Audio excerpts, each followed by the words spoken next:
It's safe to say the internet's been having a lot of fun with Electronic Arts' claim that Battlefront 2 had to be pay to win because nobody wants a pink Darth Vader. If you didn't see our last video, what basically went down was EA's CFO said we couldn't put customization options in loot boxes, it had to be gameplay advantages because of Canon. They were basically trying to put the blame on Lucasfilm and Disney. They were saying, well, we can't put in colour customizations because that would be ridiculous, and then went to the most extreme example they could think of, a pink Darth Vader, which again, for the record, would have been amazing. The excuse for tying tangible in-game advantages to loot box-based microtransactions as opposed to cosmetics that people find more acceptable is full of too many holes to mention. I didn't even bring up the fact that in Battlefront 2 itself, Han Solo has a fucking beard and pre-order skins for Kylo Ren and Rey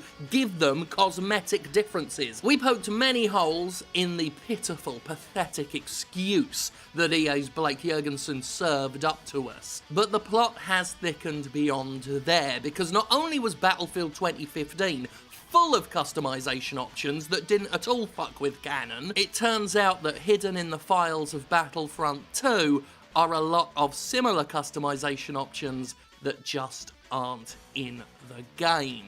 The footage we're looking at here comes courtesy of Uninspired Zebra, who posted this video to their channel, and as you can see, they're going down a list of Galactic Republic skins. You can't get them in the game, but they're there in the data, just waiting to be mined, which they have been, at just the right moment, just after EA said, we can't do this. Well, you already did. And you remember when I said that Battlefront 2015 had different alien races for the rebels, while Battlefront 2 doesn't? I made mention of how that doesn't quite jive with EA's excuse of not being able to have customization options in the game. Well, here are some pictures of a Quarren, a Rodian, a Twi'lek. Do you remember when I mentioned a Twi'lek?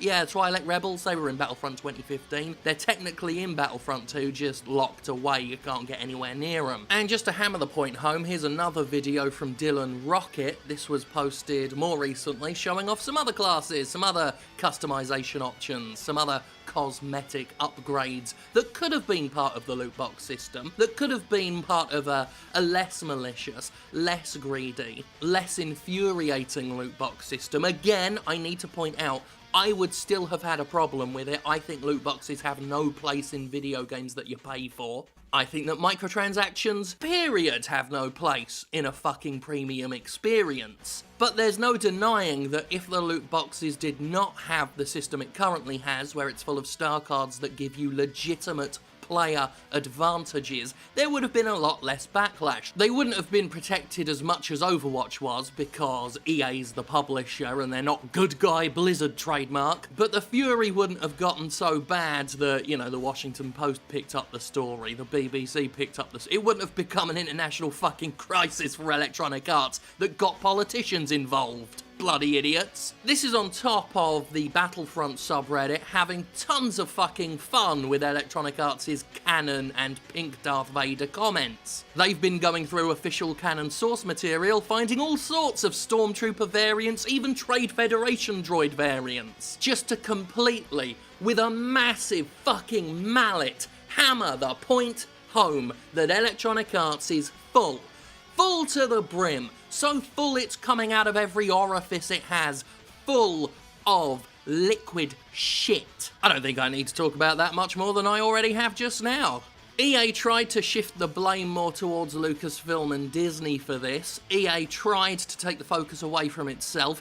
EA tried weakly and pitifully and miserably to justify putting gameplay upgrades behind an RNG-based gacha game glorified gambling sleazeball system.